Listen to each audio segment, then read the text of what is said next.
They told me to sit in the kitchen. On the day I paid for the wedding. No seat by the aisle, no mention in the program, not even a glance from my son. Just a folding chair beside the catering trays. But I didn't argue. I smiled and quietly canceled every payment I made. This isn't a story about revenge. It's a story about realizing your worth. When the people you love forget it, stay with me. Because if you've ever been left out of a moment you built with your own hands, this story is for you.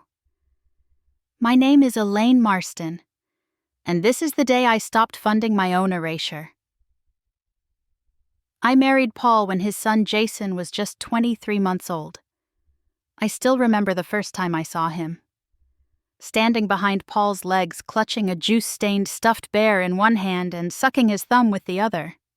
He had big brown eyes and a cowlick that wouldn't stay down no matter how many times Paul tried to wet it and smooth it. He didn't say much back then, just looked at me cautious like he wasn't sure if I was there to stay. Paul had been widowed for less than a year. His wife Denise died in a car accident on the way to pick up groceries. One moment here, the next, gone. He told me that for months afterward he didn't sleep without the baby monitor turned on even though Jason had already outgrown it. That monitor sat on his nightstand until the day we moved in together. Marrying a man with a toddler wasn't something I planned. I was 32, focused on my nursing career, and had already decided that if motherhood happened, it would happen on my terms. But life doesn't always care about plans. Love certainly doesn't. Jason didn't call me Mom at first. For a while I was just Miss Elaine. Then Lainey.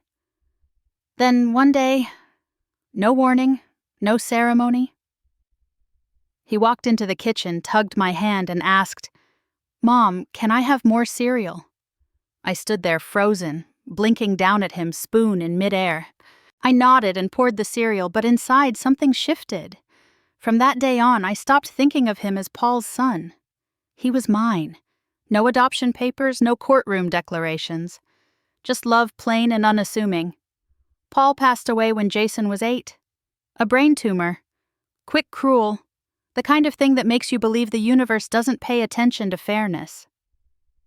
I sat with Paul through every treatment held Jason through. Every night he woke up screaming and made it through the funeral without crying until everyone had gone home. After that, it was just us. Me and this boy with Denise's cheekbones, and Paul's laugh who now depended on me for everything. I never remarried. There were chances. A couple of kind men who offered me companionship, even love. But I couldn't bring another person into Jason's life without being absolutely sure. And honestly, no one ever felt more important than him. He became the center of my orbit. Every decision I made, from picking up an extra shift to skipping Christmas at my sister's so he could stay near his friends, was shaped around him. I worked full-time as a nurse and sometimes part-time as a health aide on weekends. There were years I barely slept. I packed his lunches at 5 a.m., ran home to help with homework by 8 p.m., then collapsed into bed with my scrubs still on. One winter, the heater broke. I bundled him in extra blankets and told him it was a camping adventure. He thought it was fun. I was silently crying into a space heater I bought secondhand from a pawn shop. There were tough phases, the teenage years especially. I remember when he slammed a door and shouted, "You're not even my real mom." I stood on the other side of that door for an hour, not because I was angry, but because I didn't want him to see me cry. That night I found a note under my pillow. Just 5 words written in messy pencil. I didn't mean it. Sorry. I folded that note and tucked it inside my wallet. It's still there. As he grew older, Jason flourished. He graduated with honors, got into a competitive grad program, and landed a job with a firm that helped nonprofits manage their finances. He was the kind of man who held doors for strangers and always returned grocery carts. I was proud, of course. But more than that, I felt whole. Like maybe I hadn't failed as much as I used to fear during those lonely, broke, exhausted years. Then came Grace. She was poised, intelligent, the kind of girl who wore pearl earrings to brunch and could talk for 10 minutes about linen texture. Jason adored her. And she, to her credit, was always polite, but I never quite felt invited in. She called me Elaine, not Mom, which was fine. I didn't expect that. But there was a tone, a distant politeness, like I was a guest at a very curated event she didn't remember inviting. When they got engaged, Jason came over one Sunday with a smile that reached all the way to his ears. He hugged me and said, "Mom, I'm getting married," and I hugged him back with every ounce of pride in my bones. Then came the planning. They wanted a rustic modern venue outside the city with exposed wood beams and a string quartet. The guest list ballooned past 200. Jason asked gently if I could help with some of the costs. He didn't have to ask twice. I cashed out a portion of my savings, the part I had planned to use for modest home repairs, and if I ever allowed myself a long overdue vacation, I told myself this day would be my reward. A seat up front, a dance with my son, a toast where I could say we made it. I even splurged on a new dress.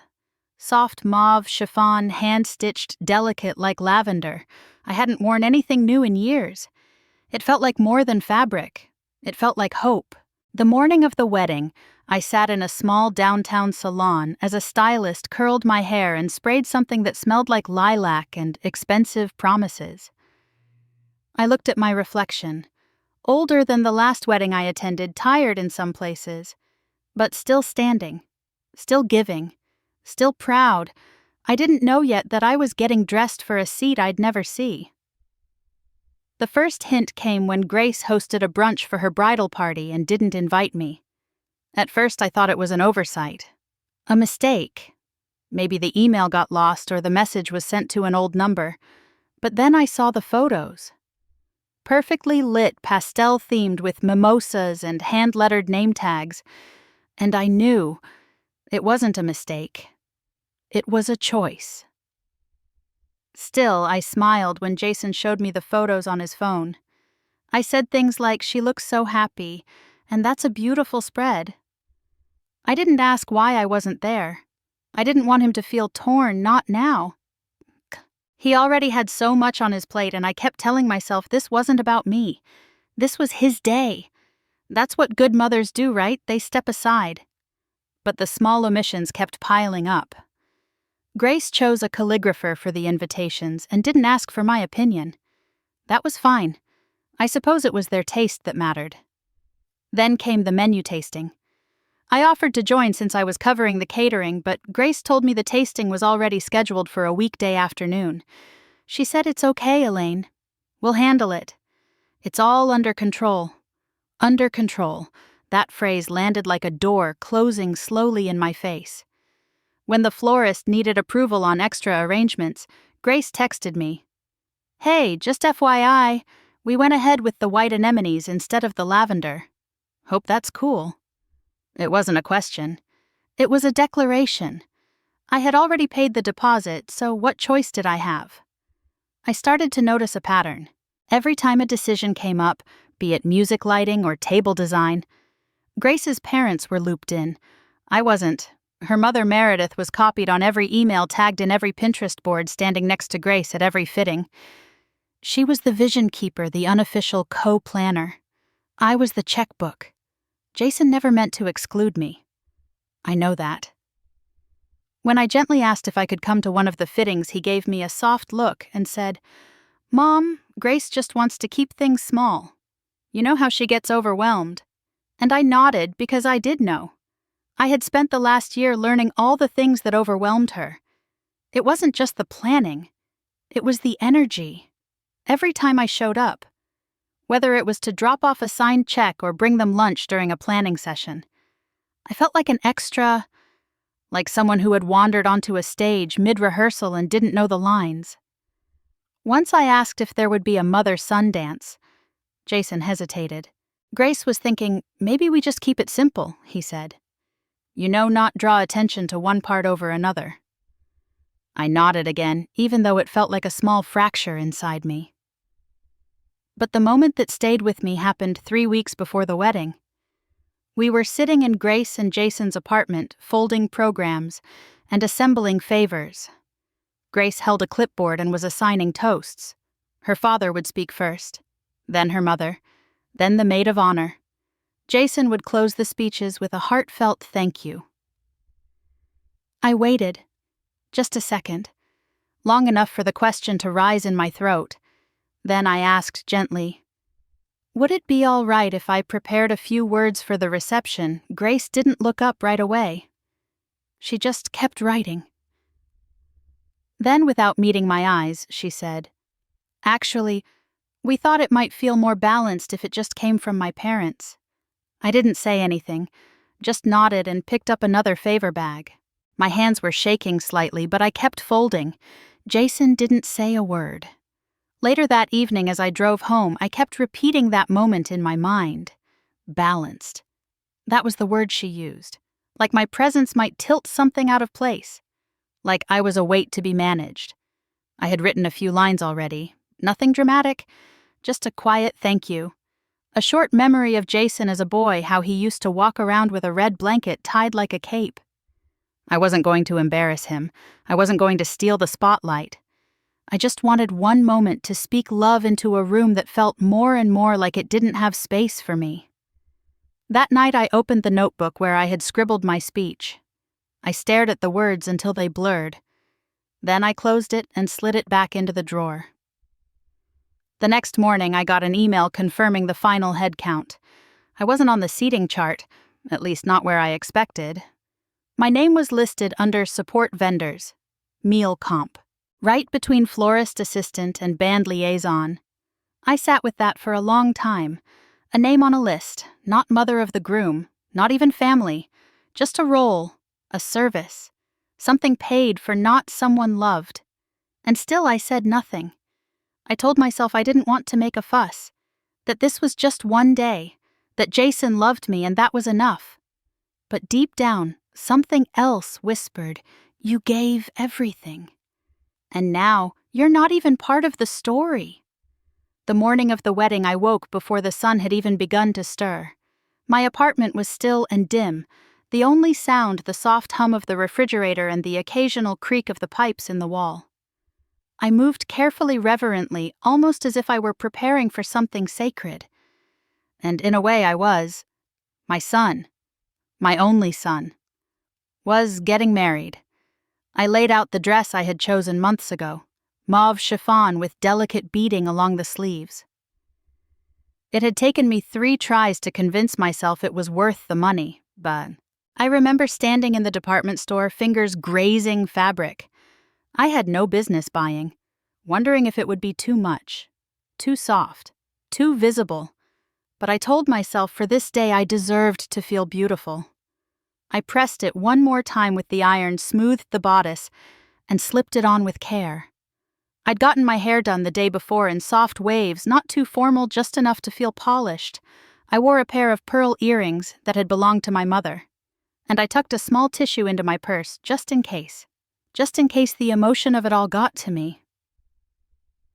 The venue was out in the countryside, one of those modern barn spaces with repurposed wood beams and mason jar chandeliers that somehow cost more than a ballroom. I arrived 30 minutes early. Old habits die hard. I had wanted to be early enough to greet guests, take a few photos with Jason, maybe even get a moment alone with him before the whirlwind of the day swept him away. But when I walked in, no one looked up. There was no welcome sign with my name, no one to greet me, not even a place to check in. Just a flurry of movement. Staff darting back and forth with chairs and trays, someone barking instructions into a headset. I looked around searching for a familiar face. Nothing. Eventually, I spotted a young woman in black slacks holding a clipboard. I approached her, offered a soft smile. "Hi, I'm Elaine Marston, Jason's mother." Her eyes flicked down to the list. She hesitated. "Oh, right. Yes. Grace had special instructions for your seating." Special instructions? That phrase hung in the air like something fragile about to break. She turned and motioned for me to follow. We didn't go toward the main hall. We didn't go toward the arched wooden doorway where guests were gathering and laughing and clinking glasses. We went through a side door, past the kitchen, into a narrow corridor where trays of appetizers were being prepped and the hum of warming ovens filled the air. Say, "She said you'd prefer somewhere quieter," the woman offered with a tone that sounded more apologetic than certain, something away from the photo zones, as if I were a visual disruption. She led me to a folding chair set up near a stainless steel prep table next to a cart full of used plates and a stack of cocktail napkins. From this vantage point, I could barely see the ceremony through a swinging kitchen door. Just slivers of light, snatches of music, voices I recognized but couldn't quite place. I sat because there was nothing else to do. I sat because leaving felt worse than staying. I sat because my feet were already beginning to ache in shoes I'd worn for the first time in years. A waiter passed by, glanced at me, said nothing. I tried not to cry. I opened the small wedding program tucked into my purse. It had a soft ivory cover, gold foil lettering, elegant serif fonts. Inside there was a page dedicated to acknowledgments. Grace's parents were thanked for their support and vision. Her siblings were listed as part of the ceremony. Jason's late father, Paul, had a short tribute. "Forever missed, always loved." My name wasn't there.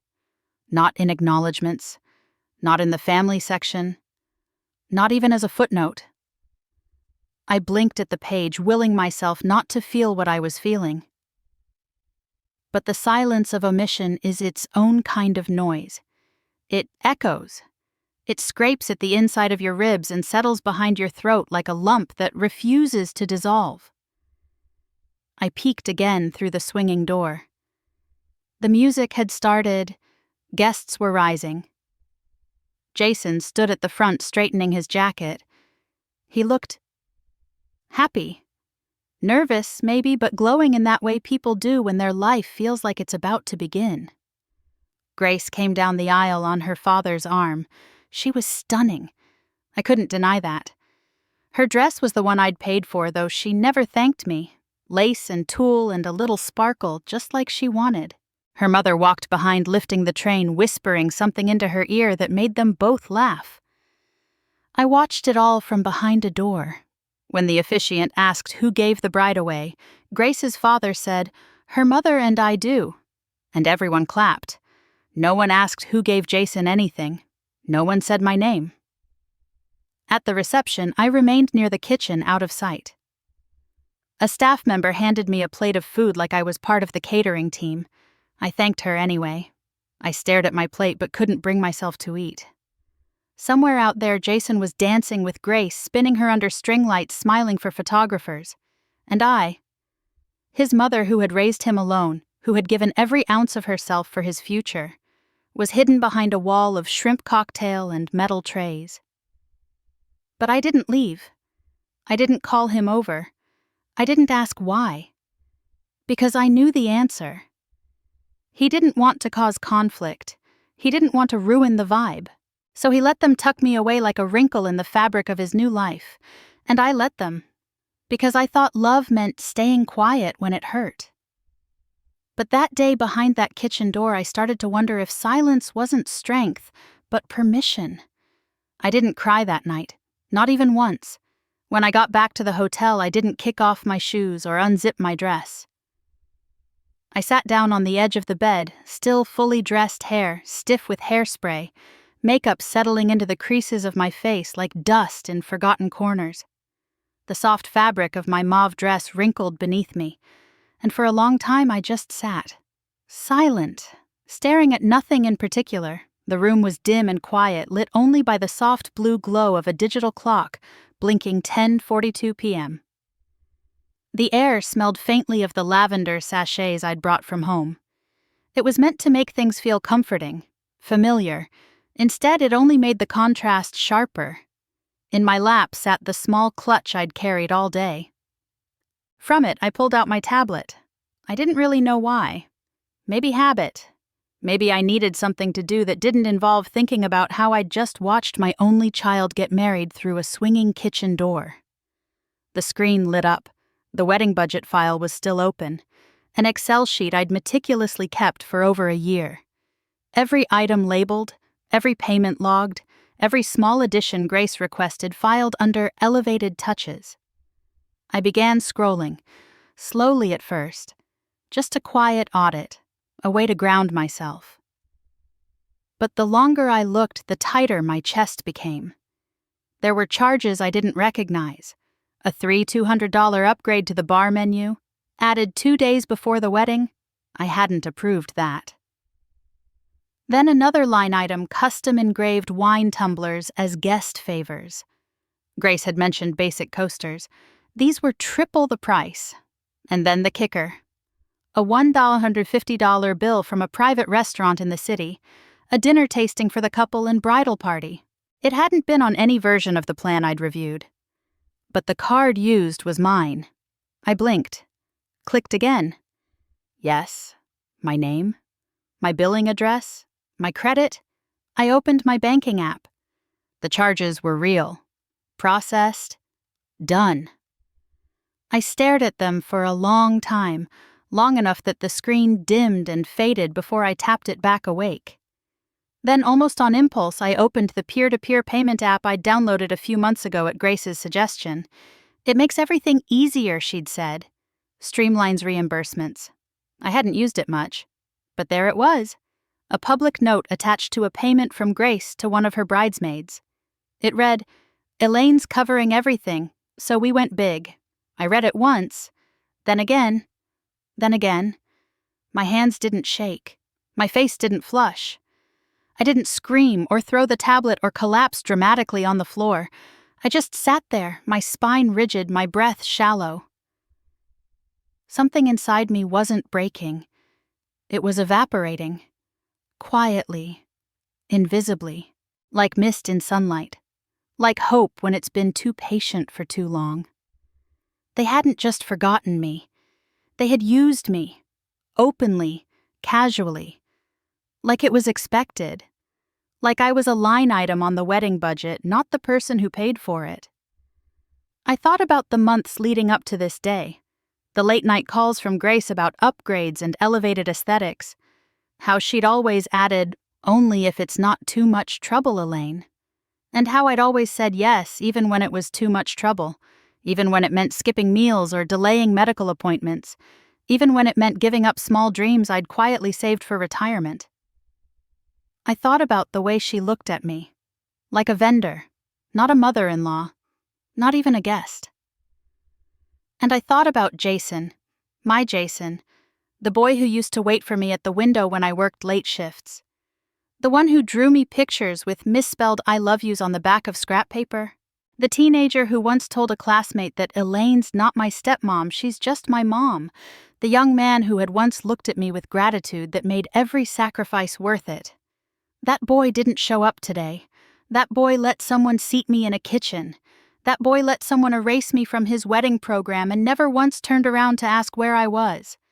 I set the tablet down.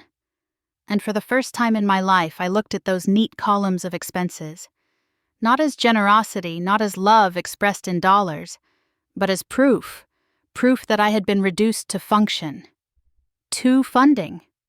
No one told me to sit in the kitchen. They just built a system where that's where I naturally ended up. I hadn't realized until that moment how long I'd been shrinking, making myself smaller so others could feel big, saying yes so others didn't have to say thank you, giving so completely that the act itself disappeared, leaving behind only the expectation of more. That night, I didn't cry. I didn't rage. I didn't make a plan. But I felt something shift. Not loudly. Not suddenly. But in that quiet, certain way that a door starts to close. Not slammed, but pulled gently shut by wind and wisdom. The sky was still dark when I sat up. I hadn't slept. Not really. My eyes had closed at some point, but rest never came. Instead, I drifted in and out of that strange place between thought and memory, where time moves like water and nothing feels quite real. I was still wearing my dress, still smelled faintly of kitchen oil and wilted roses. The makeup I had applied with hope yesterday morning had settled into the corners of my face, reminding me how much time had passed and how quickly dignity can erode. For a while, I just sat on the edge of the bed listening to the silence. The city outside hadn't woken yet. No sirens, no honking. Just the occasional whisper of wind against the window pane and the soft creak of the hotel's ancient pipes. In that stillness, something inside me felt level. Not calm exactly, but stable. Like a floor that had stopped shaking after a long tremor, I crossed the room and opened the curtains. Outside, the first traces of sunrise were brushing the tops of buildings in soft gold. The light touched everything gently. Billboards, fire escapes, telephone lines, like it hadn't witnessed what the night held. I envied that, the ability to start fresh with each morning. The tablet I had left on the desk was still open to the wedding budget spreadsheet. I sat down, pulled the chair in close, and looked at the numbers again. But this time I didn't feel the tightness in my chest. I didn't feel used or invisible. I just saw clarity. I saw decisions that could be unmade. Transactions that could stop. The first email went to the florist. Good morning. Please cancel the Sunday floral delivery for the farewell brunch. As per our agreement, the final balance will not be processed. Thank you. Send. I moved to the next contact.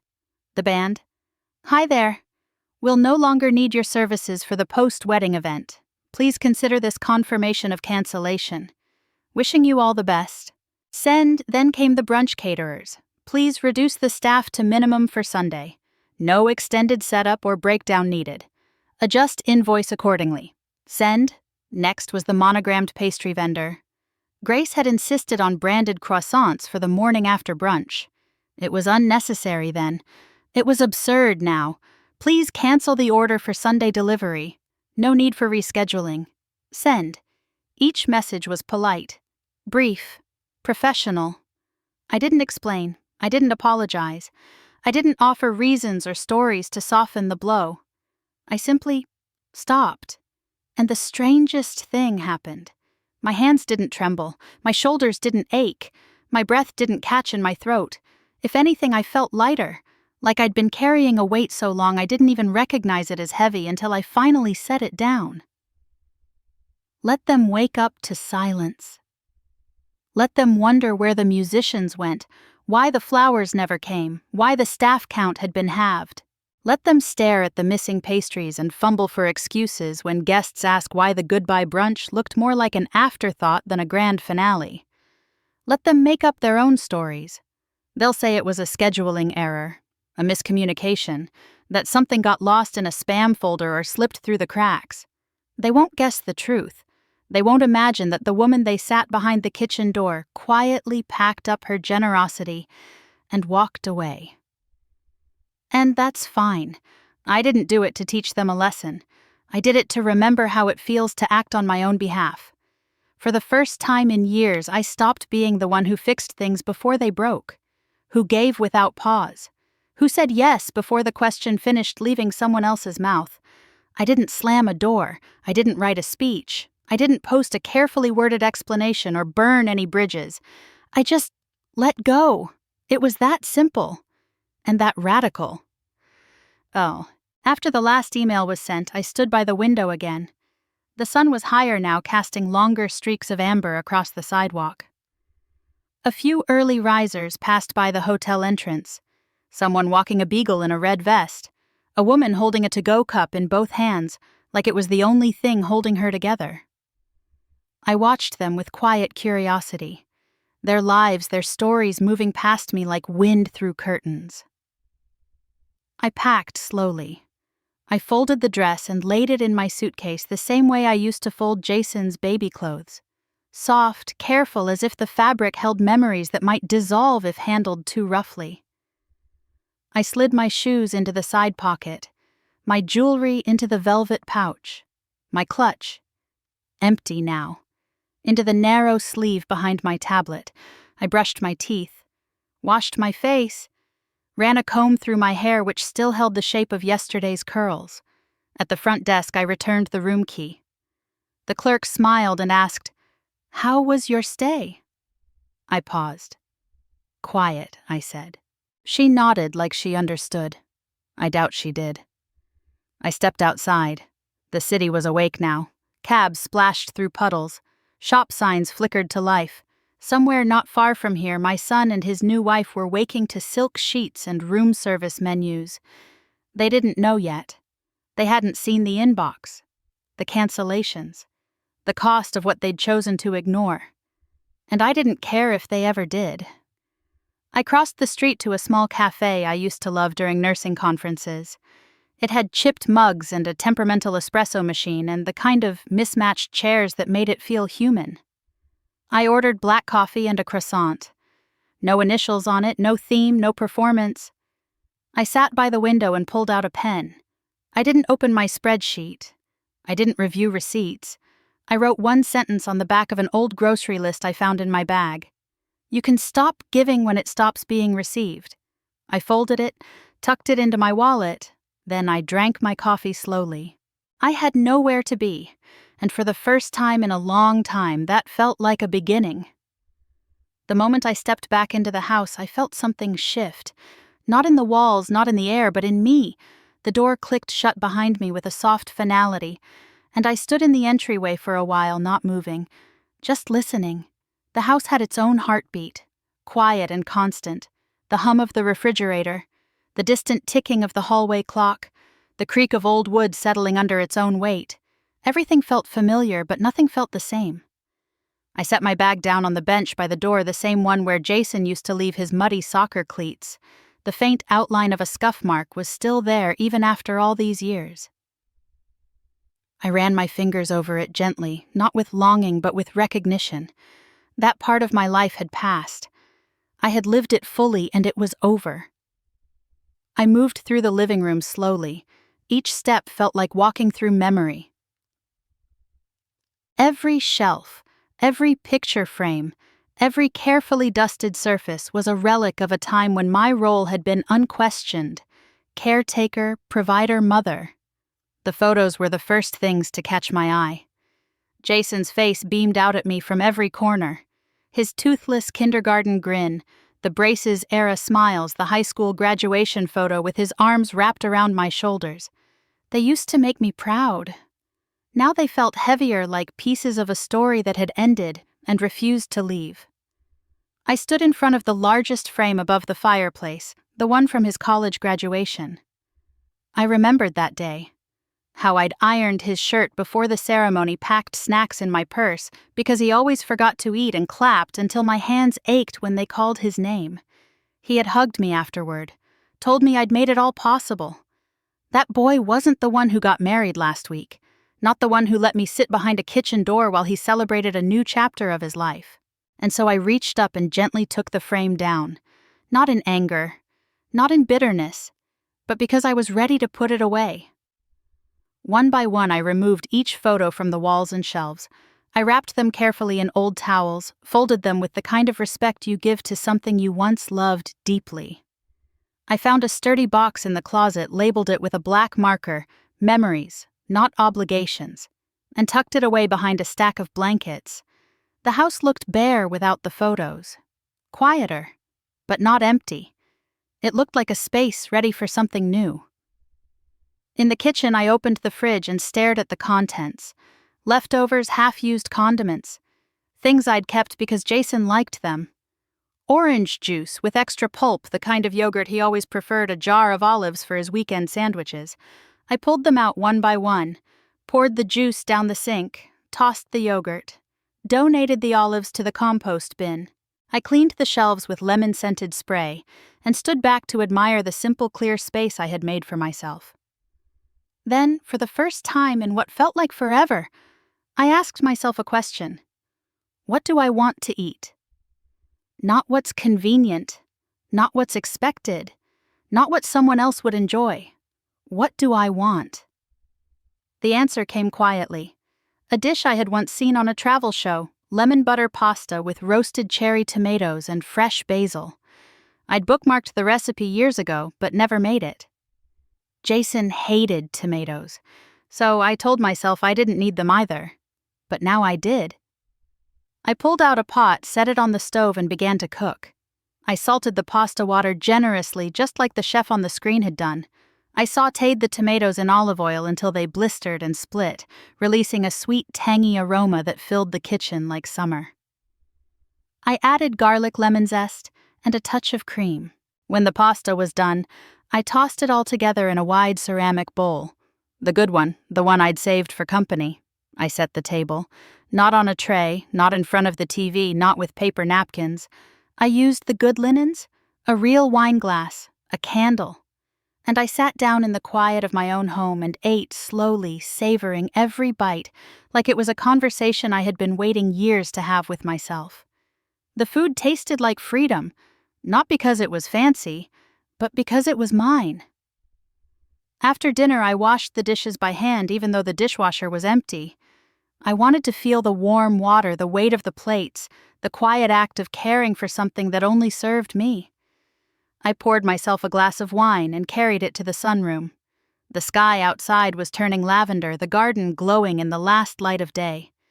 The roses I had planted years ago were wild now, overgrown a little unruly, but beautiful.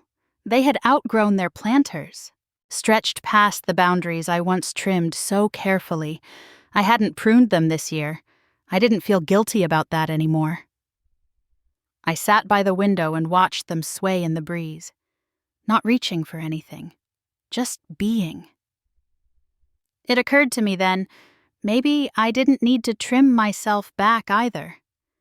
Maybe I could bloom the way the roses did without permission, without apology, and without anyone telling me what shape to take. The candle on the table flickered, casting shadows across the wall. The house was quiet, but the silence didn't feel like loneliness anymore. It felt like ownership. It felt like peace. And in that stillness, I realized something. I wasn't waiting anymore.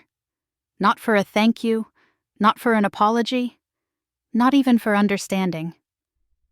I was finally quietly sitting at the head of my own table, and the seat felt just right. The knock came just after noon, steady, measured, the kind of knock that carries no anger, just weight, the kind that comes when someone knows they can't call first because they might be told not to come. I stood in the hallway for a few seconds longer than I needed to. Through the frosted glass of the front door, I saw his outline. Jason. Shoulders rounded, head slightly bowed. He wasn't in the crisp gray suit from last week. Today it was a wrinkled t-shirt, dark jeans, and a face that looked like it hadn't slept in days. I opened the door. No words, just a breath between us. "Hi, Mom," he said. I didn't answer. I just stepped back, letting the door swing wider so he could walk through. He did. Slowly, cautiously. Like someone entering a place they used to know but weren't sure they still belonged in. His eyes moved across the living room. Something in his expression flickered when he noticed it. The walls were bare. The shelves that once held his school photos, family vacation snapshots, graduation pictures, now empty save for one small ceramic vase. "Where are all the pictures?" he asked. I didn't reply. Instead, I motioned toward the kitchen. He followed. The house was spotless but not staged, lived in but with a calmness he didn't recognize. The table was still set for one, a half-finished crossword beside a cooling cup of tea. Jason sat down in the old wooden chair he used to climb into every morning before school, swinging his legs while I packed his lunch. Now his feet touched the floor. But he looked smaller than he had then. "I didn't come to fight," he said. "Good. I don't know what happened. You canceled everything. The brunch, the music, the flowers. Grace's mom is still fuming. She said guests were confused.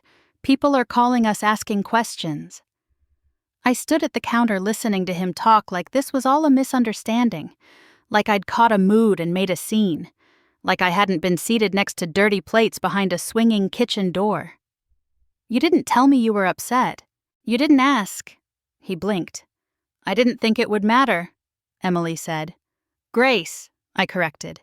He nodded, flustered.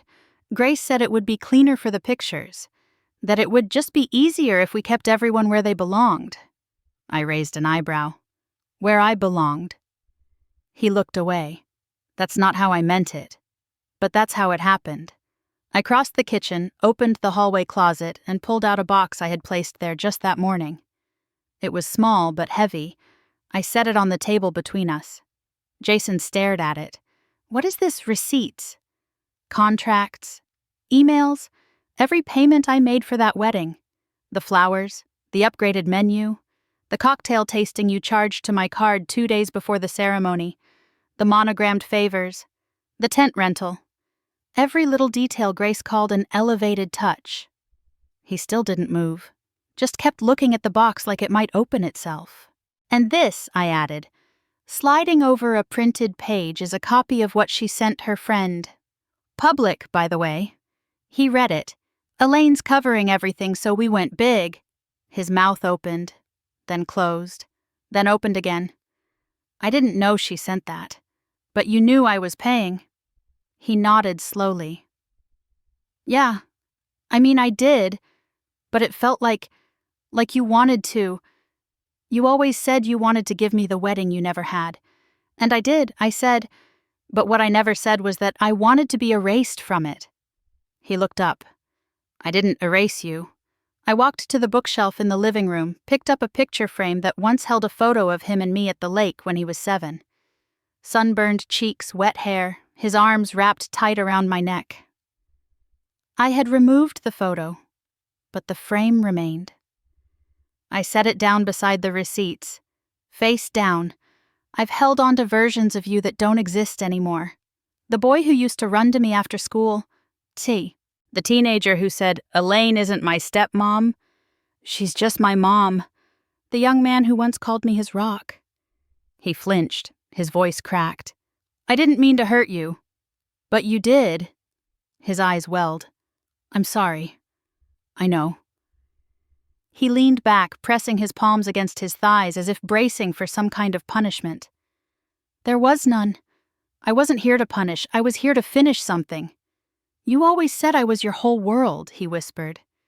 You were, I said, looking him straight in the eyes. And now I'm finally mine. We sat in silence. Not the heavy kind filled with unsaid things, but the kind that comes when something is ending. I walked him to the door. He turned to me just before stepping out. Do you still love me? I do, I said with a soft nod. But that's no longer the question. He left. I didn't watch him walk down the sidewalk.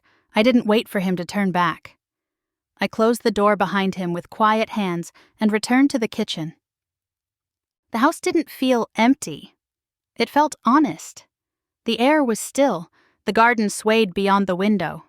And I, Elaine Marston, mother-widow woman, finally felt full in the absence of being needed. A few days after Jason left, I found myself in the guest room, what used to be Richard's office before he passed. The room still held echoes of his presence, the scent of old paper, the way the window creaked when opened, the scuff mark on the edge of the desk from his rolling chair. I was looking for a folder. Just an old insurance document I thought I'd lost. But my hands pulled out more than I expected. A stack of yellowed envelopes tucked beneath tax forms and appliance warranties. One envelope sat slightly askew, like it had been placed there in a hurry. It had my name on it. Just my name. Elaine written in the looping cursive I knew better than my own. I held it for a moment. The paper had softened over time, edges curling. The ink was faded but familiar. Richard. He'd been gone nearly a decade. A heart attack on a Tuesday morning. No warning. No last words. Just a phone call from the hospital, and a silence that never really left. I sat down on the edge of the bed and opened the letter with care, like it might crumble if I breathed too hard. Elaine, I know you never wanted to hear from me again, but if you're reading this, I'm already gone. And there's something I need to say. Something I never had the courage to tell you while I was alive. I exhaled slowly, fingers tightening around the page. When we got back together, you thought we were starting fresh. What I didn't tell you was that during those 2 years apart, I was with someone else. Her name doesn't matter now. What does matter is that she had a son, Jason. And when she left him with me. I told myself we could build a life together, that I could raise him as my own. And when you came back into my life, I was too afraid to lose you to tell the truth. I let you believe he was ours. You never asked, and I never corrected. You took him in with open arms, loved him like blood. You never hesitated, never resented. You were everything a mother could be, and more. And I let that lie sit between us, quiet and undisturbed, because I believed your love for him was stronger than any truth I could offer. But you deserved to know. You still do. And I'm sorry for the years I let you live in the dark. I stopped reading. The letter rested in my lap, and I stared at the wall for a long time. Not angry, not shocked, just still. In some ways, the words explained so much. Why Jason had never looked like me even as a baby. Why Richard had been so oddly protective in the early years, hovering a little too much, flinching when I asked about birth stories or toddler habits. But in other ways, it explained nothing at all. Because I had been there for all of it. The fevers, the scraped knees, the spelling tests, the nights he couldn't sleep without my hand on his back. The birthday parties I scraped together with grocery coupons and late-night baking. The quiet talks about girls and growing up. The day he got into college and cried in my arms. Not because of the acceptance letter, but because he was scared to leave me. None of that was a lie. And yet the foundation beneath it was built on one. I folded the letter slowly and walked into the living room. The light coming through the windows was soft, almost golden. The kind of light that makes dust look like confetti. I sat in my armchair and held the letter in my hands, feeling the weight of the truth. Not heavy, not unbearable. Just there. I didn't cry. Not because I didn't feel anything, but because I had already cried all the tears this letter warranted. I'd cried them years ago, when Richard died, when Jason forgot Mother's Day, when they seated me in the kitchen at the wedding. Those were the moments this truth had bled into even before I had the words to name it. I reached for a small wooden box I kept on the shelf, labeled in my handwriting, "Things I Survived." Inside were a few mementos: the hospital bracelet from the night I gave up a shift to stay by Jason's bedside during his appendectomy, a pair of earrings Richard gave me on our 5th anniversary, a church bulletin from the day of his funeral, and now the letter. I tucked it underneath the rest, not to forget, but to place it where it belonged, in the past among the ruins I had already rebuilt from, because that's the thing about being left out, written over, replaced. Eventually, you learn the difference between being unwanted and being unchosen. Richard hadn't chosen me as Jason's mother, but I had chosen Jason, and I had done the job. Better, I suspect, than either of them ever expected.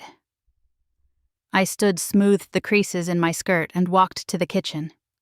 The candle from the night before had burned halfway down. The air still smelled like roasted garlic and basil. I poured myself a glass of water and watched the sun dance across the countertop. This new truth didn't undo me. It just made something clear. I had spent decades proving myself in a role I was never formally given. I had given my heart to a child not born of my body, and a man who kept my worth in shadow. And yet I had stayed. I had given. I had built a life, and now I had walked away from it without screaming, without revenge, without theatrics. Only clarity, only peace. I hadn't entertained guests in years. Not really. There had been holidays, of course, occasional birthdays, the odd casserole exchange with neighbors, but those were performances, obligations masked as tradition. Smiles, rehearsed silverware counted twice. I'd played the part of hostess while carrying the weight of invisibility. But this was different. This was me choosing the people I wanted near me, not because of shared blood or last names, not because of wedding seating charts or lifelong debt, but because they had seen me, even when I was tired or small or unremarkable, because they had stayed I started with 6 names, names that felt warm in my mouth when I whispered them aloud. Names tied to kindness. Claire, my fellow ER nurse from those long shifts when we barely had time to breathe.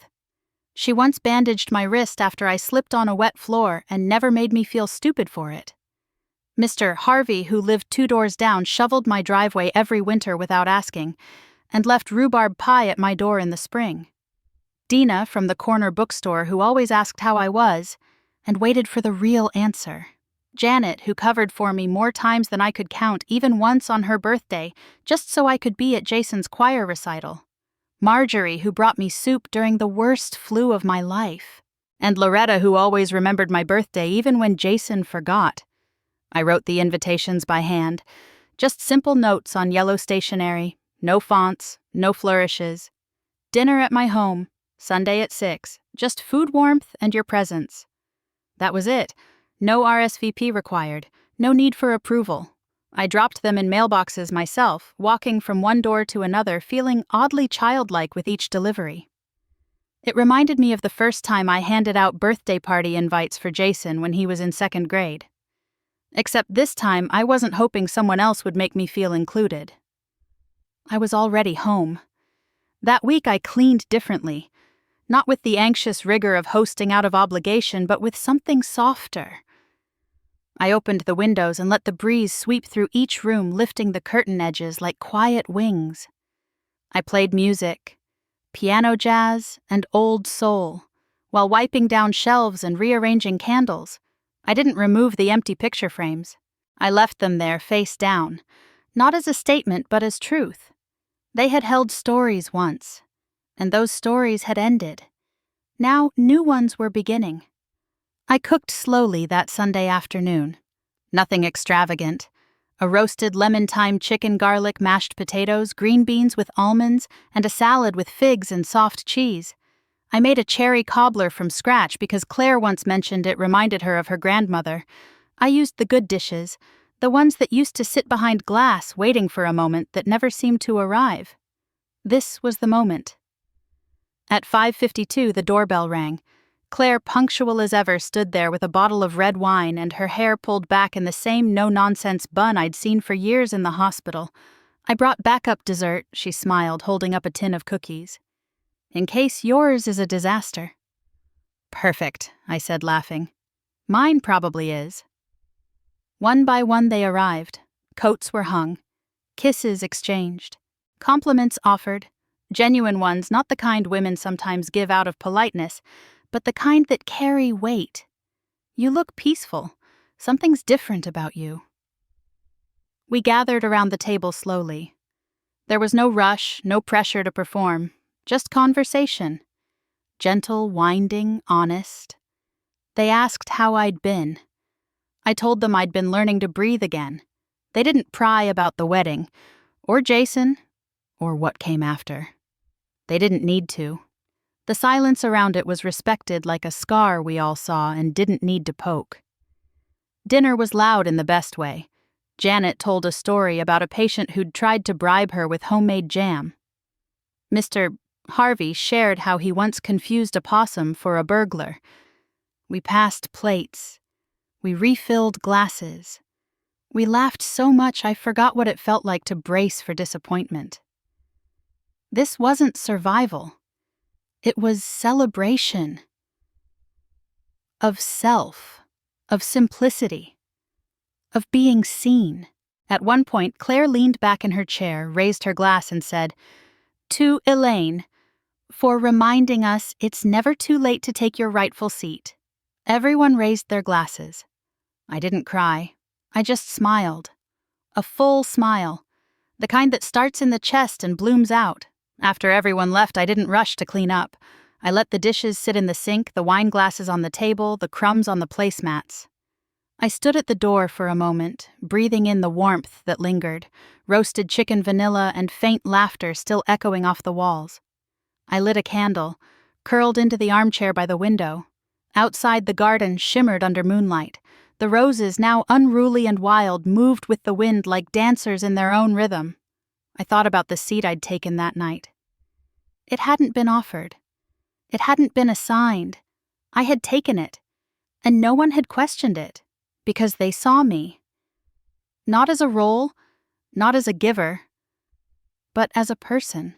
That night, for the first time in years, I went to bed not as someone trying to belong, but as someone who already did. In her own house, at her own table, in her own skin. I hadn't entertained guests in years. Not really. There had been holidays, of course. Occasional birthdays, the odd casserole exchange with neighbors. But those were performances' obligations masked as tradition. Smiles rehearsed, silverware counted twice. I'd played the part of hostess while carrying the weight of invisibility. But this was different. This was me choosing the people I wanted near me, not because of shared blood or last names, not because of wedding seating charts or lifelong debt, but because they had seen me, even when I was tired or small or unremarkable, because they had stayed. I started with 6 names, names that felt warm in my mouth when I whispered them aloud, names tied to kindness. Claire, my fellow ER nurse from those long shifts when we barely had time to breathe. She once bandaged my wrist after I slipped on a wet floor and never made me feel stupid for it. Mr. Harvey, who lived 2 doors down, shoveled my driveway every winter without asking and left rhubarb pie at my door in the spring. Dina from the corner bookstore, who always asked how I was and waited for the real answer. Janet, who covered for me more times than I could count, even once on her birthday, just so I could be at Jason's choir recital. Marjorie, who brought me soup during the worst flu of my life. And Loretta, who always remembered my birthday even when Jason forgot. I wrote the invitations by hand, just simple notes on yellow stationery. No fonts, no flourishes, dinner at my home, Sunday at 6. Just food warmth and your presence. That was it. No RSVP required. No need for approval. I dropped them in mailboxes myself, walking from one door to another, feeling oddly childlike with each delivery. It reminded me of the first time I handed out birthday party invites for Jason when he was in 2nd grade. Except this time I wasn't hoping someone else would make me feel included. I was already home. That week I cleaned differently. Not with the anxious rigor of hosting out of obligation, but with something softer. I opened the windows and let the breeze sweep through each room, lifting the curtain edges like quiet wings. I played music, piano jazz and old soul, while wiping down shelves and rearranging candles. I didn't remove the empty picture frames. I left them there face down, not as a statement, but as truth. They had held stories once. And those stories had ended. Now new ones were beginning. I cooked slowly that Sunday afternoon. Nothing extravagant. A roasted lemon-thyme chicken garlic, mashed potatoes, green beans with almonds, and a salad with figs and soft cheese. I made a cherry cobbler from scratch because Claire once mentioned it reminded her of her grandmother. I used the good dishes, the ones that used to sit behind glass waiting for a moment that never seemed to arrive. This was the moment. At 5:52, the doorbell rang. Claire, punctual as ever, stood there with a bottle of red wine and her hair pulled back in the same no-nonsense bun I'd seen for years in the hospital. I brought backup dessert. She smiled, holding up a tin of cookies. In case yours is a disaster. Perfect, I said, laughing. Mine probably is. One by one they arrived. Coats were hung. Kisses exchanged. Compliments offered. Genuine ones, not the kind women sometimes give out of politeness, but the kind that carry weight. You look peaceful. Something's different about you. We gathered around the table slowly. There was no rush, no pressure to perform, just conversation. Gentle, winding, honest. They asked how I'd been. Well, I told them I'd been learning to breathe again. They didn't pry about the wedding. Or Jason, or what came after. They didn't need to. The silence around it was respected like a scar we all saw and didn't need to poke. Dinner was loud in the best way. Janet told a story about a patient who'd tried to bribe her with homemade jam. Mr. Harvey shared how he once confused a possum for a burglar. We passed plates. We refilled glasses. We laughed so much I forgot what it felt like to brace for disappointment. This wasn't survival. It was celebration, of self, of simplicity, of being seen. At one point, Claire leaned back in her chair, raised her glass, and said, "To Elaine, for reminding us it's never too late to take your rightful seat." Everyone raised their glasses. I didn't cry. I just smiled. A full smile, the kind that starts in the chest and blooms out. After everyone left, I didn't rush to clean up. I let the dishes sit in the sink, the wine glasses on the table, the crumbs on the placemats. I stood at the door for a moment, breathing in the warmth that lingered, roasted chicken vanilla and faint laughter still echoing off the walls.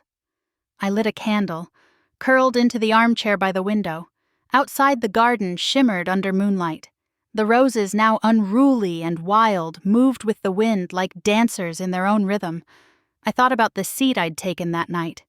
It hadn't been offered. It hadn't been assigned. I had taken it. And no one had questioned it. Because they saw me. Not as a role, not as a giver, but as a person. That night, for the first time in years, I went to bed not as someone trying to belong, but as someone who already did. In her own house, at her own table, in her own skin.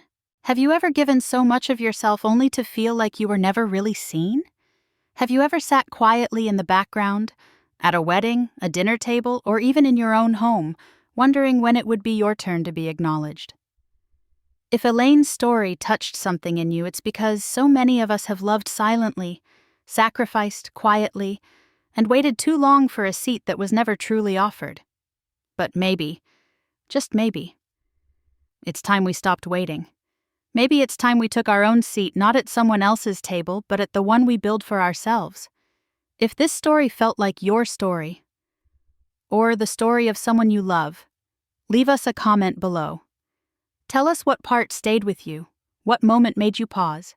And if you're on your own journey of reclaiming your worth, know this: you are not alone.